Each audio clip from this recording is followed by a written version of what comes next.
If you're looking for the life of the party, you're looking for an Enneagram Type 7. Also known as the Enthusiast, these are the spontaneous adventurers who seem to treat life as an endless buffet of experiences. They bring an infectious high energy to everything they do. They are naturally optimistic, quick to laugh, and wield a natural sense of humor that draws people in instantly. This social magnetism is backed by incredible cognitive agility. Type 7s think fast on their feet, acting as visionary project starters who can generate a dozen brilliant possibilities while everyone else is still stuck on step one. To the outside observer, the enthusiast appears to have cracked the code.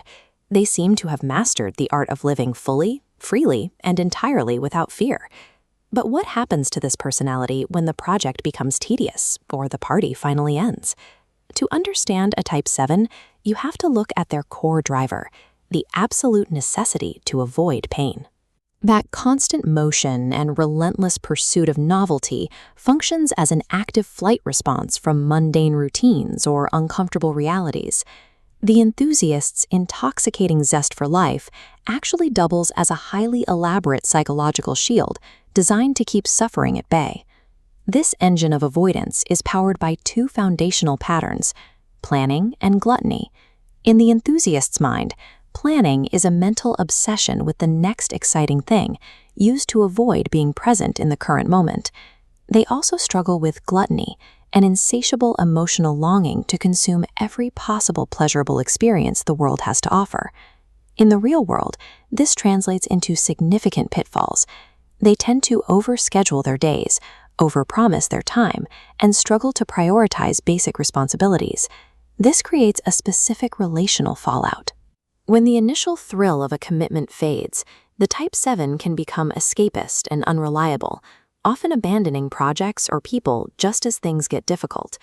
By trying to maximize their own personal pleasure, the enthusiast inadvertently creates a chaotic and unsustainable environment for everyone else in their orbit.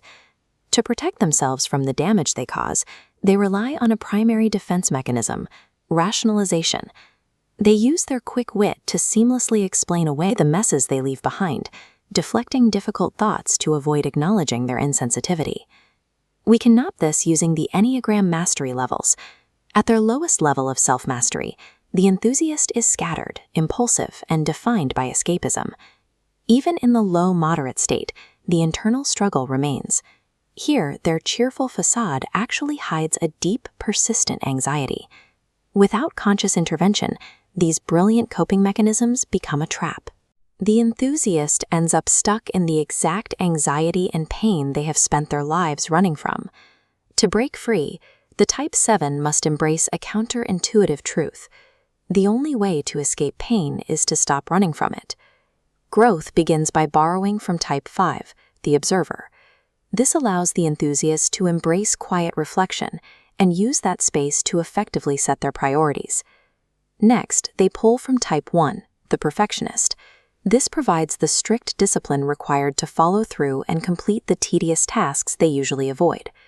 They must also borrow from Type 6, the loyalist.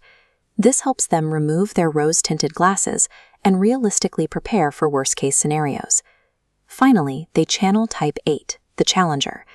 This gives them the strength to lean into conflict and take unpopular, painful action when the situation demands it. Integrating these four opposing, grounding forces provides a necessary structural anchor for the enthusiast's boundless visionary energy. This work leads to high mastery. In this state, an integrated enthusiast is joyful, grounded, and finally content in the present moment. It is a profound internal shift from frantic, manic thrill-seeking to the ability to embrace stillness, gratitude, and wonder. Their famous optimism remains completely intact, but it now functions without the need for denial or escapism. True joy for the enthusiast isn't found in an endless buffet of novel experiences. It is found in the courage to finally show up and be fully present for the reality of right now.